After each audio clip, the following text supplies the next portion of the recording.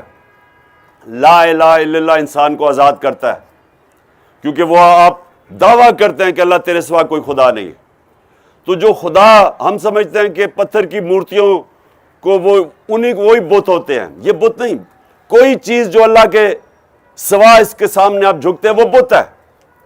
سب سے بڑا بت خوف کا بت ہے. ظلم کے خوف سے, یزید کے ظلم کے خوف سے کوفہ کے لوگوں نے حضرت امام حسین کی مدد نہیں کی. پتا تھا وہ رائے حق پہ ہے. جو ظلم ہے وہ غلام بنا دیتا ہے انسانوں کو, اور خوف کا بت جب اس کے سامنے جھکتے ہیں غلام بن جاتے ہیں لوگ. تو لا الہ الا اللہ وہ بت توڑ دیتا ہے کہ اللہ تیرے سوا ہم کسی کے سامنے نہیں جھکتے. انسان اپنی آزادی کا دعویٰ کرتا ہے. اور یہ جب اللہ کہتا ہے زندگی موت میرے ہاتھ میں ہے, سب سے زیادہ تو موت کا خوف ہے, تو جب اللہ کہتا ہے میرے ہاتھ میں ہے, کوئی آگے پیچھے نہیں کر سکتا وقت, تو اصل میں وہ آپ کو آزاد کر رہا ہے اس خوف سے جو سب سے بڑا خوف ہے. پھر دوسرا خوف کیا ہے؟ ذلت کا, کہ جی مجھے وہ ذلیل کر دیں گے, میرا یہ کر دیں گے. مجھے یہ جس طرح یہ سارے بیٹھ کے ہر روز میری تعریفیں کرتے ہیں ٹی وی پہ, سنا کرو ان کو. سنو, اگر صرف طاقتور پیسہ خرچ کر کے عزت کما لیتا تو ابھی نواز شریف سب سے زیادہ عزت والا آدمی ہوتا یا زرداری ہوتا. سڑکوں میں نہیں نکل سکتے. وہ لندن میں مہنگے ترین علاقے میں بیٹھا, ہر روز اس کو گالیاں پڑ رہی ہوتی ہیں, کیونکہ عزت نہیں ہے. عزت اوپر والا رکھتا ہے, جتنا مرضی پیسہ آپ کے پاس ہو, اور نہ ہی آپ کو کوئی ذلیل کر سکتا ہے. یہ یاد رکھیں کہ جو مجھے خوف ہوتا ہے نا جی اس نے مجھے ذلیل کر دیا, کوئی آپ کو ذلیل نہیں کر سکتا اللہ کی اجازت کے بغیر. اور وہ آپ اپنی اعمال کی وجہ سے اپنے آپ کو ذلیل کرتے ہیں, اعمال کی وجہ سے عزت ملتی ہے. تو پھر اس سے بھی آزاد ہو جاتا ہے کہ جی مجھے کوئی ذلیل نہ کر دے. یہ بھی بڑا خوف ہوتا ہے. میں جب کھلاڑی تھا, کرکٹ کھیلتا تھا, تو کئی کھلاڑیوں کو ہارنے کا خوف ہوتا تھا کہ میں ہار نہ جاؤں, کیونکہ اتنا زیادہ ہارنے کا خوف تھا, ان کو جیتنا ہی نہیں آتا تھا. جو انسان ہارنے کا خوف رکھتا ہے وہ جیت نہیں سکتا.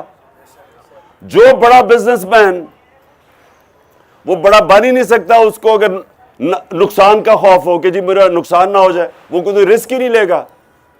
جو فوجی موت کا خوف ہوگا اس کو کوئی تمغہ ہی نہیں ملے گا, کیونکہ وہ لڑے گا کیسے اگر اس کو موت کا خوف ہے. سو یہ جو خوف ہے مرنے کا, میری یہ ذلیل نہ ہو جاؤں, اور پھر تیسرا کہ میری رسک نہ چلی جائے. اب یہ کئی جگہ یا پولیس اور رینجرز نے, پتا تھا عورتیں ہیں, پتا تھا کہ ہمارے لوگ ہیں, فیملیز آئی ہوئی, ان کے اوپر انہوں نے ٹیئر گیسنگ کر لی. ان کا ضمیر بتاتا ہوگا ان کو, اگر ان کا ضمیر زندہ ہو, کہ یہ آپ غلط کر رہے ہیں. نہ آپ کو قانون اجازت دیتا ہے. کون سا قانون اجازت دیتا ہے؟ آپ دیکھ رہے ہیں کہ وہ لوگ پرامن بیٹھے ہوئے ہیں, وہاں فیملیز ہیں. کون اجازت دیتا ہے آپ ان کے اوپر ٹیئر گیسنگ کریں اور ان کو ماریں اور ان کو تکلیف پہنچائے؟ لیکن وہ اپنی نوکری نہ جانے کے خوف کی وجہ سے یہ ظلم کرنے کے لیے تیار ہو جاتے. اس کی معافی نہیں ہے. اگر مجھے کوئی کہے, اب جنہوں نے ذل شاہ کا قتل کیا ہے, کیا وہ کہیں گے جی مجھے اوپر سے آرڈر ملا تو وہ معاف ہو جائیں گے؟ معاف نہیں ہوں گے, کیونکہ اللہ نے کہا ہے کہ رزق تو میرے ہاتھ میں ہے. تم نے جتنا زندگی میں کماؤ گے وہ تو اللہ نے فیصلہ کرنا ہے. آزاد کر دیتا ہے یہ نوکری کی غلامی سے, کہ نوکری بچانے کی وجہ سے جو جو لوگ اپنا ضمیر بیچتے ہیں, اس کی معافی نہیں ہے.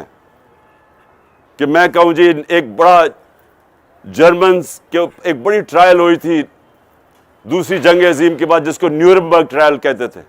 وہاں بڑے آفیسر نے کہا جی ہمیں تو اوپر سے حکم ملا تھا اس لیے ہم نے یہ ظلم کیا, ہم نے یہ لوگوں کو مار دیا. ان کی معافی نہیں ہوئی. انہوں نے کہا تمہارا ضمیر تمہیں بتا رہا تھا کہ تم غلط کام کر رہے ہو, قتل کر رہے ہو, تو میری اجازت نہیں ہے اس کی. اگر آپ کو آرڈر بھی ملتا تو اس کو آپ کو فالو نہیں کرنا. تو میرا آپ کو آخر میں, اندرونی طور پہ ہمارا دین, ہمارا کلمہ لا الہ الا اللہ ہمیں آزاد کرتا ہے, اور دوسری جو ہمارا انصاف کا نظام ہے وہ ہمیں معاشرے کو آزاد کر دیتا ہے. تو ہماری جدوجہد تو ہے اس وقت انصاف کے لیے, اور ہمیں اپنے ملک کو, یہ جو اوپر چور مسلط کیے گئے ہیں اور ہمارے اوپر یہ سارا ہر قسم کا تشدد کیا جاتا ہے کہ ہم ان کو تسلیم کر لیں, ہم کبھی ان کو تسلیم نہیں کریں گے. اچھا اب میں نے ایک منٹ سن, میں نے اپنے, اب میں ہر ضلع سے, آپ کے ضلع سے میں آپ کے لوگوں کو چنوں گا. ان کو میں نے اپنا ایک نمبر دینے لگا ہوں جو صرف میرے ورکرز کے لیے ہوگا. وہ جو بھی, کوئی فضول آپ نے مجھے بات نہیں کرنی, جو بھی آپ کے ضلع میں مسئلے مسائل ہے, ورکرز آپ کے جب ضلع میں پھریں گے آپ نے وہ مجھے اس فون کال کے اوپر مجھے کریں گے نمبر. اس کے بعد اچھا سو مقصد اس کا کیا سنیں, آپ سب کے لیے, میں کارکنوں کے لیے اب یہ کہہ رہا ہوں, میری بات سنی آپ نے. میں نے آپ کو یہ نمبر دوں گا, اس نمبر کے اوپر ہر ضلع پہ میں کارکنوں کو دوں گا, وہ تاکہ مجھے وہاں اس ضلع کی چیزیں بتا سکیں, کیا مسئلے مسائل ہیں, کیا ہیں, ٹکٹ کس کو ملنا چاہیے, کسی کو بتانا نہ, چپ کر کے اپنی طرف سے بتانا کس کو ملنا چاہیے. اور